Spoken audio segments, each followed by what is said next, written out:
Amén. Gloria a Dios.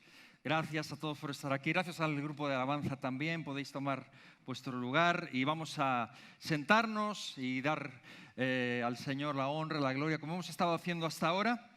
Y vamos a entrar en el tiempo de la palabra de Dios. Qué bueno es alabar a Dios y glorificarle, poder adorarle también y hacerlo juntos, hacerlo como un solo hombre, como un solo cuerpo. ¿Qué es lo que somos? La Iglesia de Jesucristo, el cuerpo del Señor. Es un buen día para estar en la casa del Señor. Estamos en medio de agosto, en el pleno centro todavía. Muchos hermanos aún de vacaciones. Algunos han regresado, algunos salen todavía ahora. Estamos en la mitad justo de este mes y en estos días de verano tenemos cerrado el anfiteatro. Además, están las cortinas ahí caídas. Tenemos un problema con la electricidad, que saltan los plomos y se bajan las cortinas, así que estamos peleando con ello y esperamos tenerlo solucionado antes del final de agosto para poder volver a tener la normalidad. Pero damos muchas gracias al Señor por su presencia y porque podemos adorarle aún en medio del verano y del calor. Parece que la cosa se suaviza un poco a partir de ahora. Así que bueno, doy gracias al Señor por su fidelidad. No sé si Marga y John están entre nosotros hoy.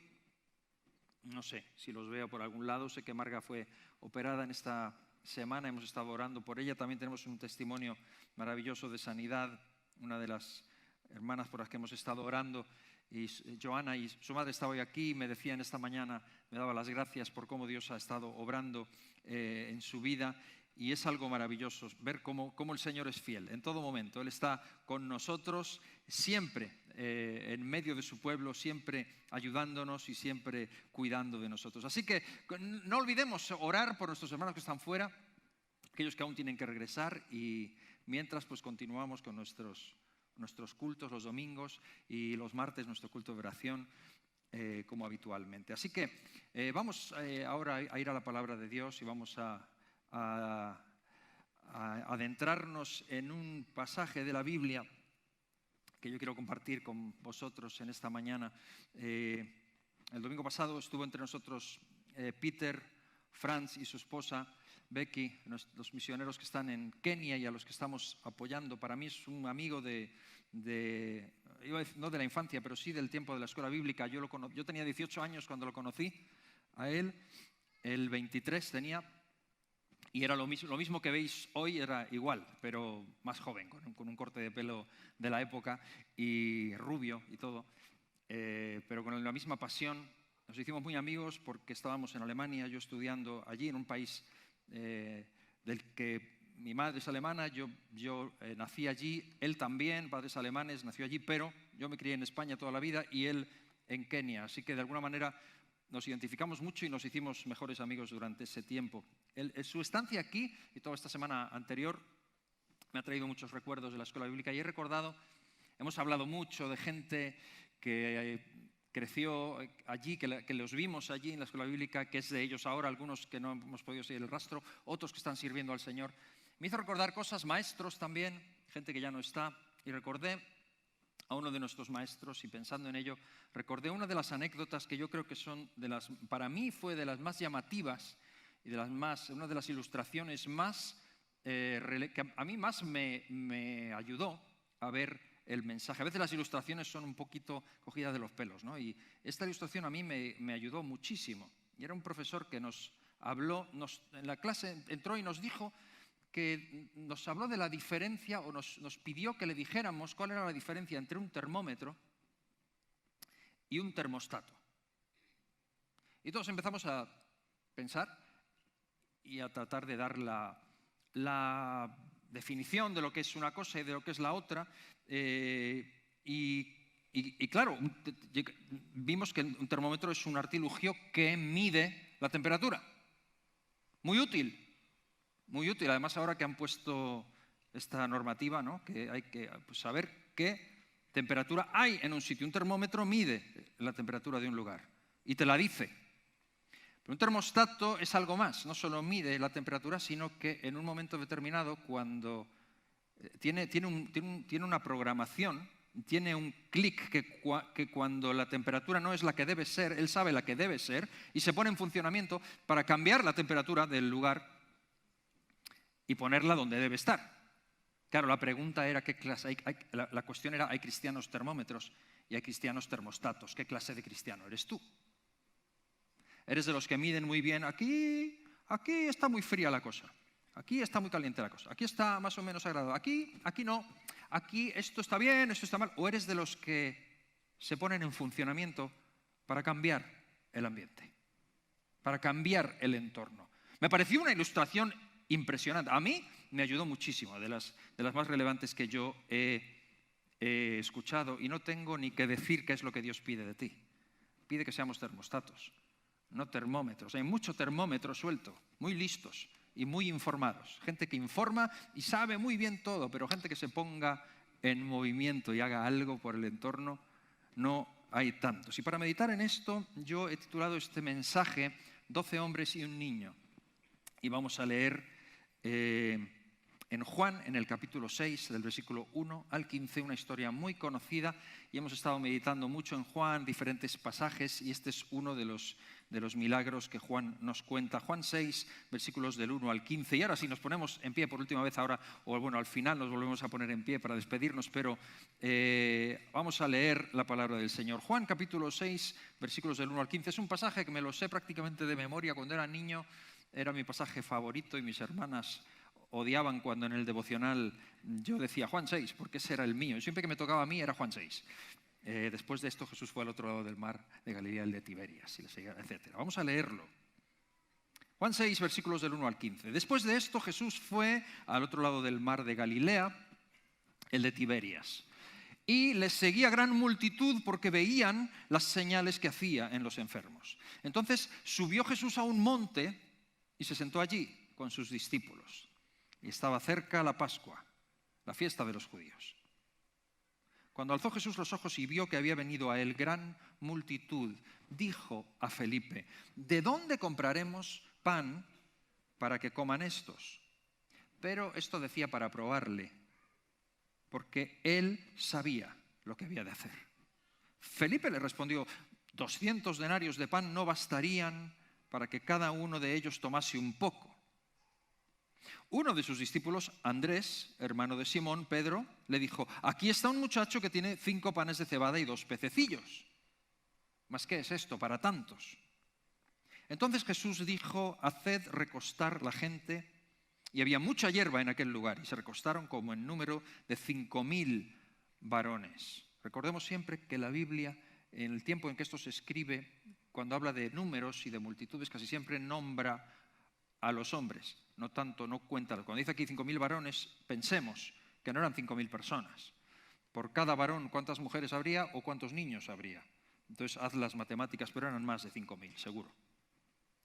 Estos eran solamente los varones. Versículo 11, y tomó Jesús aquellos panes, y habiendo dado gracias los repartió entre los discípulos, y los discípulos entre los que estaban recostados, y asimismo los peces, cuanto querían.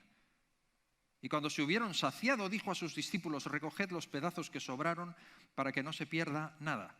Recogieron pues y llenaron 12 cestas de pedazos que de los 5 panes de cebada sobraron a los que habían comido. Aquellos hombres entonces, viendo la señal que Jesús había hecho, dijeron: este verdaderamente es el profeta que había de venir al mundo. Pero entendiendo Jesús que iban a venir para apoderarse de él y hacerle rey, volvió a retirarse al monte él solo. Amén. Vamos a orar y damos gracias al Señor por su palabra. Señor, gracias te damos por tu palabra, por lo que nos hablas en esta mañana a través de ella. Y te pedimos, Señor, que podamos aprender, que puedas hablarnos a nosotros en este tiempo, igual que hablaste a aquellas personas y bendijiste a aquellas personas, Señor. Tu palabra nos sea de provecho, de bendición y de enseñanza en esta mañana también, y podamos llevarla con nosotros y aprender algo. Ayúdanos, enséñanos en el nombre de Jesús. Amén. Amén. Vamos a tomar asiento, hermanos, y vamos a ir adelante y meditamos en lo que el Señor nos da aquí en su palabra. Amén. Este pasaje es muy importante. Por supuesto, el lema nuestro en este año es que no estamos solos. Y todo lo que hablamos y lo que hablemos en esta mañana, el Señor a través de su Espíritu Santo nos habilita para poder vivirlo y para poder hacerlo y vivir de esta manera. Este milagro es un milagro muy conocido. Es un milagro conocido y es algo que Jesús hizo en Galilea. En el Evangelio de Juan, concretamente es el capítulo 6, está entre el 5 y el 7. El 5 es el paralítico de Betesda, que se supone que es en Jerusalén, la fiesta de los tabernáculos, y el 7 vuelve a ser la fiesta de los tabernáculos, pero al año siguiente, cuando va con sus hermanos, o después de que sus hermanos le tientan a que vaya, él dice: no es mi tiempo, después va. Y en medio está este pasaje que no es en Jerusalén, los dos anteriores es en Jerusalén, esto es en Galilea. Pero no pensemos que Jesús da un salto a Galilea, hace este milagro y se vuelve a Jerusalén. Es una etapa larga la que Jesús pasa en Galilea y son muchas cosas que suceden, muchos milagros que suceden. Y para ver bien toda la actividad de Jesús en Galilea hay que ir a los sinópticos, a Mateo, Marcos y Lucas, más que Juan. Juan solamente cuenta este milagro, esta actividad de Jesús en Galilea como un paréntesis, lo mete entre todo lo demás. No habla mucho más de Galilea. Al principio habla de Caná, las bodas de Caná, el centurión y todo eso, pero casi siempre es en Jerusalén. Y aquí, de todo el tiempo que Jesús está en Galilea, solo rescata este milagro. Por eso digo que es un milagro muy importante, porque es el único que cuenta Juan de toda la estancia de Jesús en Galilea, evidentemente porque para él fue impactante. Y segundo, porque al ser el único que cuenta de Galilea, y los sinópticos cuentan mucho de Galilea, esto es pregunta de trivial y para que lo sepan, es el único milagro de Jesús que está en los 4 evangelios. Los 3 lo cuentan, pero Juan, que se propone innovar y contar lo que no han contado los otros y habla de muchas cosas muy concretas, es muy diferente Juan a los otros 3. Sin embargo, este sí que lo cuenta. Y la pregunta es ¿por qué? ¿Por qué repite esto él, que ya lo conocía la gente? Y creo que es porque Juan entiende que es un milagro muy importante, es una de las actividades más importantes, o al menos a él le impactó mucho. Y sinceramente creo que es porque este milagro provoca un giro, es un cambio en el ministerio de Jesús, en la actividad Galilea de Jesús. Porque a partir de aquí la gente se va a volver hostil. Hasta entonces Jesús en Galilea, en Jerusalén ya había hostilidad, pero Galilea era su lugar. Él había nacido, él era de la zona de Galilea, no había nacido en Belén, pero se había criado en Nazaret y era de la zona de Galilea. Y la gente le seguía. De hecho, es algo que vemos, que la gente estaba alrededor de la gente, les gustaba Jesús. Pero a partir de este milagro comienzan las hostilidades. Y es importante y es muy curioso porque es una hostilidad encubierta, es una hostilidad que no se ve fácilmente, viene disfrazada de amabilidad, viene disfrazada de admiración. De hecho, en el versículo 2 hemos leído que mucha multitud le seguía. ¿Por qué le seguían? Porque veían las señales que hacía en los enfermos. Por eso le seguían, gran multitud. Por lo tanto, había admiración por Jesús, pero a la hora de la realidad, después de este milagro, dejan de seguirle. Mucha admiración, pero a la hora de la verdad, no le quieren seguir. ¿Por qué? Porque es una hostilidad disfrazada de amabilidad y de admiración, pero en el fondo no están dispuestos a seguir. Solo le siguen por las señales que hace. Es curioso y eso me habla mucho de nuestro tiempo. Por eso me parece relevante este pasaje para este tiempo. Porque es algo muy, muy de este tiempo. Creo que debo ponerme esto atrás. Mejor, ok. Les siguen porque ven las señales. Me parece muy, muy, muy de nuestro occidente, de nuestra España, de nuestra Europa. La gente hoy, cuando yo era pequeño había una grandísima hostilidad muy evidente. La gente te escupía, la gente te rajaba las ruedas del coche porque llevabas un cartel que decía, hoy no, hoy la gente es amable, hoy la gente te dice, wow, oye, está bonito eso de ser evangélico. Ah, que eres evangélico, evangelista. Nos llaman evangelistas, porque no nos conocen, ni nos quieren conocer, que es peor. Ah, que eres, tu fe, pues yo soy musulmán, o sea, convivencia, tolerancia, todo bien, podemos estar de acuerdo en que no estamos de acuerdo y nos llevamos bien. Y hay una hostilidad interior disfrazada de amabilidad. Y como digo yo, es el mismo perro con otro collar. Antes no. El domingo pasado hablé con un joven que nos visita y que está entre nosotros, de Pakistán, y hablábamos de lo que pasa en Pakistán. Hay lugares, de verdad, en el siglo XXI hay lugares en los que hay una hostilidad muy evidente. Y te cortan la cabeza, o te queman vivo, o te acusan falsamente de blasfemar contra el Islam, hermanos, el Islam. Yo no sé, en España, gente que es tan simpatizante y luego aman sus libertades. Vete allí, vete, ves lo que hay realmente. Te queman por predicar el Evangelio. Hay lugares en los que no se puede hablar de Cristo. No está permitido. Como turista, vale, estás bien, pero y hay sitios en los que como mucho te deportan, pero hay otros en los que acabas en un zulo metido. Y cuidado. Pero aquí no. Aquí hay amabilidad. Hostil. O hostilidad disfrazada de amabilidad. Es lo que vemos aquí, la gente que sigue a Jesús. Y por eso para Juan no es un milagro cualquiera, es el punto culminante de la actividad de Jesús en Galilea, pero después de este pasaje vamos a ver que la gente ya no le sigue, ya no le quiere seguir porque Jesús no es el líder que ellos se imaginaban y que querían un libertador político. Y como ven que hace milagros, dicen, este va a ser. Cuando Jesús no entra en su agenda, no me interesa, lo dejan. Que es cuando Jesús dice la famosa frase, ¿queréis iros vosotros también? Y Pedro dice la famosa frase, ¿a quién iremos? Solo tú tienes palabras de vida eterna. Ahora yo digo, ¿cómo es posible que un milagro de esta magnitud provocara rechazo en la gente y no discipulado? Y por eso yo, que soy un absoluto creyente en los milagros, y que nosotros oramos porque Dios haga milagros, y vivimos milagros, vivimos cosas que el Señor hace y que verdaderamente son impresionantes. Pero hay algunas, los milagros, dos cosas que quiero decir. La primera de ellas, los milagros provocan un doble efecto en la gente. Los milagros provocan en la gente admiración, por un lado, y son un gancho impresionante para las personas.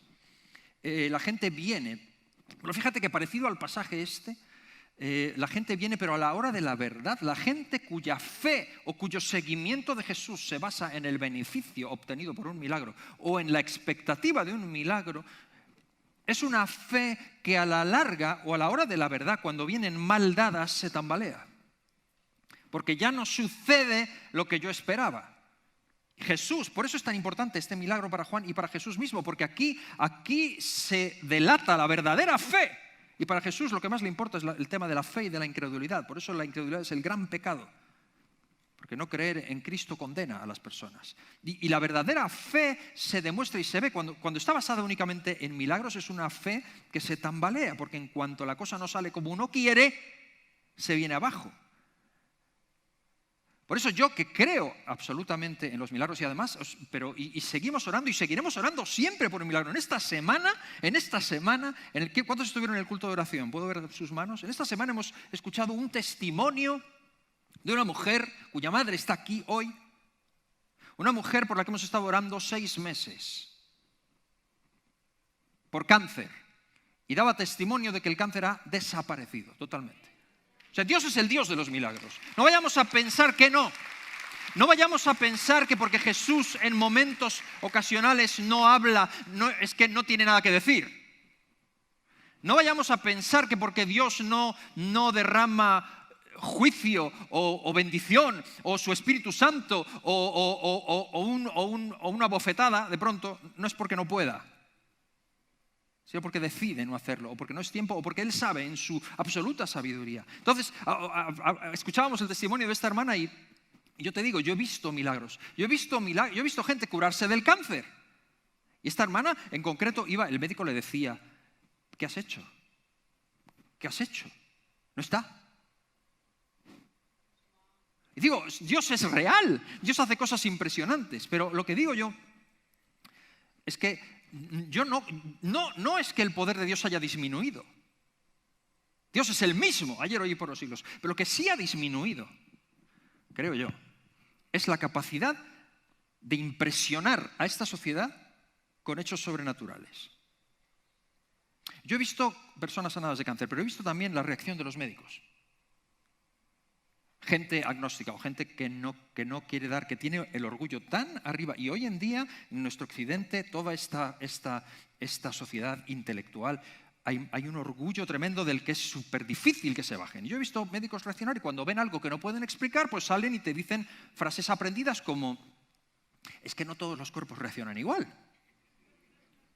O es que la medicina no son matemáticas. Son cosas, bueno, pues puede pasar, pero bueno, ¿no? Porque es muy poco científico para ellos reconocer cierto tipo de cosas y les quita el estatus. Por eso yo digo, yo creo totalmente y seguiré orando siempre por los milagros de Dios, y porque sé que Dios lo hace. Lo ha hecho en mi vida, lo ha hecho en mi familia, lo ha hecho en mucha gente, lo sigue haciendo y lo hará siempre. Cuando sus hijos claman a Él, Él escucha. Y si nosotros damos buenas dádivas a nuestros hijos y les damos pan y no les damos una piedra, ¿cuánto más Él no nos dará a aquellos que piden noche y día? Dios es un Dios real, pero apostar todo nuestro evangelismo a la actividad milagrosa de Dios es un evangelismo muy pobre.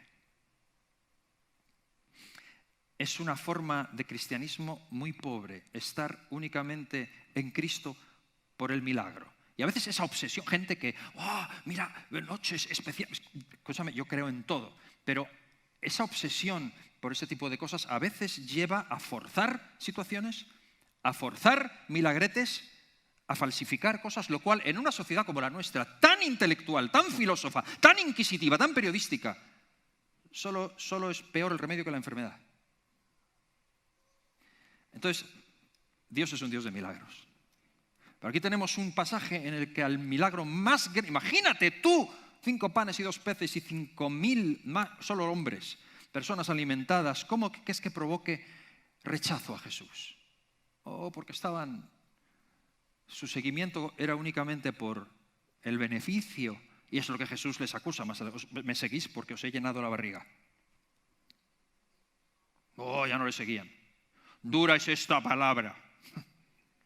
Ya no le seguían, ¿no? Entonces, ¿qué podemos hacer? Te voy a decir, ¿qué podemos hacer en este tiempo? ¿Qué podemos hacer? Vivir un cristianismo muy auténtico. Muy auténtico. Te invito a vivir un cristianismo auténtico, real, con los pies en la tierra. La realidad de lo que Dios está. Por eso nuestro lema es: no estamos solos. Por eso el mensaje de Job. Porque también a los hijos de Dios les suceden cosas y atraviesan momentos inexplicables. Y no cala el mensaje de que como tengo a Cristo no tengo enfermedad. Yo no sé de dónde sale esa idea, no sé, es que no es ni bíblica.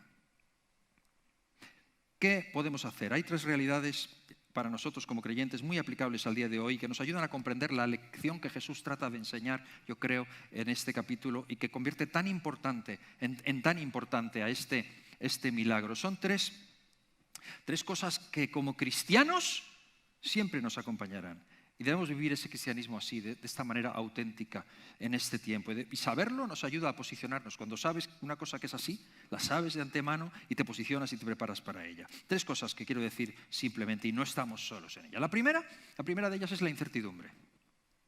La incertidumbre. En el versículo 5 y 6, de este capítulo se dice que llegaron, lo voy a leer, versículo 5 y 6. Cuando alzó Jesús los ojos y vio que había venido a él gran multitud, dijo a Felipe: ¿de dónde compraremos pan para que coman estos? Y acto seguido dice: pero esto decía para probarle, porque él sabía lo que había de hacer. Incertidumbre. Incertidumbre es no saber cuál es el próximo paso. Lo he mirado en el diccionario, hay varias definiciones, pero me gustó esta falta de certeza en algo, especialmente cuando crea inquietud. Y te aseguro que a los discípulos esta situación les creó inquietud. Es por primera vez, ellos están acostumbrados a que Jesús solucione todo y en este caso no lo soluciona. Peor, les dice a ellos que ¿qué hacemos? Les dice a ellos, les aborda como si él no supiera lo que había que hacer. Aunque él sabía muy bien lo que había que hacer, pero ellos no saben que él sí sabe. Por lo tanto, la sensación que tienen es de incertidumbre. La sensación que tienen es de no saber cuál es el próximo paso, porque Jesús no toma la iniciativa. Hasta hoy, es por primera vez en su vida tienen a Jesús, pero no saben qué hacer. Y Jesús además aborda concretamente a Felipe En los sinópticos se nos dice que es que le dijeron ellos a Jesús, esto Juan no lo cuenta así, pero los sinópticos dicen que le dijeron, maestro, despide a la gente. Despide a la gente porque ya son 3 días y es que llevan sin comer. Fíjate cómo hablaba Jesús, fíjate lo que era el seguimiento de Jesús. Le seguían porque veían las señales, la gente se olvidaba hasta de comer, qué espirituales. Ya, por la señal. Sin comer 3 días y los discípulos dicen, despídelos. Y es entonces cuando Jesús como respuesta les dice, no, despedirlos no, vosotros darles de comer. Y ahí es cuando dicen, maestro, ¿qué cosas tienes? Nosotros, y concretamente Juan dice que a Felipe, Felipe, ¿qué hacemos, Felipe? Felipe, ¿de dónde? ¿Qué hacemos? Yo no sé si porque Felipe trajo a Natanael, no sé qué Jesús tiene con Felipe en ese punto, pero le habla y esto que ellos sienten ahora mismo se llama incertidumbre. No saber cuál es el próximo paso. Ok, no sé si alguna vez tú te has sentido así. Como cristiano, convertido, entregado al Señor, que tienes a Jesús contigo, que no estamos solos. Ok, ¿cuál es el siguiente paso? No lo sé. ¿Alguna vez te has sentido así? Porque si te has sentido así, te felicito. Es más, gracias por reconocerlo. Yo me he sentido así 1000 veces, nadando en la incertidumbre, sin saber de dónde me vienen las bofetadas, sin saber cuál va a ser el siguiente paso. Y te quiero decir algo, si te sientes así o te has sentido alguna vez, más vale que lo reconozcas y que no levites o pretendas que levitas. Pongan los pies en el suelo, porque por ser cristiano, la incertidumbre no se va. Es más, si eres cristiano, en muchas ocasiones tienes incertidumbre y no eres menos cristiano por tener incertidumbre en tu vida. Y por no saber cuál es el siguiente paso. Esto es lo que les sucede a ellos y esto es real, esto es auténtico, esto sucede. De hecho, no sé de dónde sale esa otra idea. Estamos en Cristo, allá, por aquí, tal, porque siento, porque me ha dicho, porque no sé qué. Hay muchas veces que navegas en la niebla y esto es lo que les sucede a ellos y no somos menos cristianos por ello. De hecho, cuando miro la Biblia, lo veo así, veo a Pedro, ¿te acuerdas cuando viene un fantasma a ellos sobre el mar? Y le dice a Pedro, ven, y Pedro, ¿hace lo correcto o no? Hace lo correcto. De hecho, los demás se están poniendo las gafas de buzo o algo, y le dicen, venga, mucha fe, Pedro, adelante. Y Pedro es el único que sale de la barca y dice, Señor, si tú me llamas, voy. ¿No? Pero la incertidumbre que tiene Pedro no sabe absolutamente nada. Lo único que sabe es que el agua no le puede sostener. Eso sí que lo sabe y lo cree. Lo cree tanto que incluso caminando ve lo que hay alrededor y se hunde. Terrible, ¿no, Pedro? Pero la incertidumbre que le rodea es tremendo. O más adelante con Cornelio, ¿has visto en Hechos capítulo 10 cuando... Y fíjate que el Espíritu le habla, o sea, y le dice, le muestra un sueño y un lienzo y no sé qué, y le dice, Señor, no, ¿cómo voy a ir? O sea, Pedro está hecho un lío, Pedro tiene un cacao maravillado en la cabeza y le está hablando el Señor, lo que yo he limpiado no lo llames tú inmundo y no sabe, y hasta 3 veces el Señor, la incertidumbre que tiene Pedro en la cabeza es tremenda. O Pablo, mira los viajes de Pablo cuando dice que va a Frigia pasando por la provincia de Galacia, el Espíritu Santo les prohíbe ir a Asia, quieren ir a Asia, no puedes. O llegan a Misia, quieren ir a Bitinia y el Espíritu Santo se lo impidió, se lo prohibió y luego de noche tiene un sueño un varón macedonio cuando llegan a Troas que le dice pasa a Macedonia y ayúdanos y entonces ahí pues ve un poco de luz y va para allá.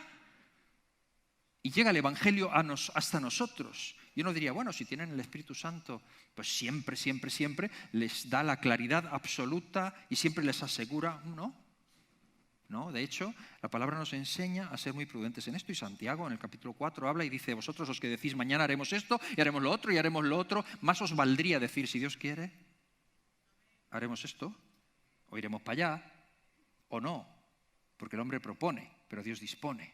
Aún siendo cristiano, y te hace mucho más cristiano reconocer este tipo de cosas y que estamos en incertidumbre. No siempre estás seguro. Me atrevo a decir que la mayoría de las veces caminas por obediencia, más que porque sepas todo. Pablo dice en Filipenses 4:13, todo lo puedo en Cristo que me fortalece, pero no dice todo lo sé en Cristo. En Cristo lo puedo todo, pero en Cristo no lo sé.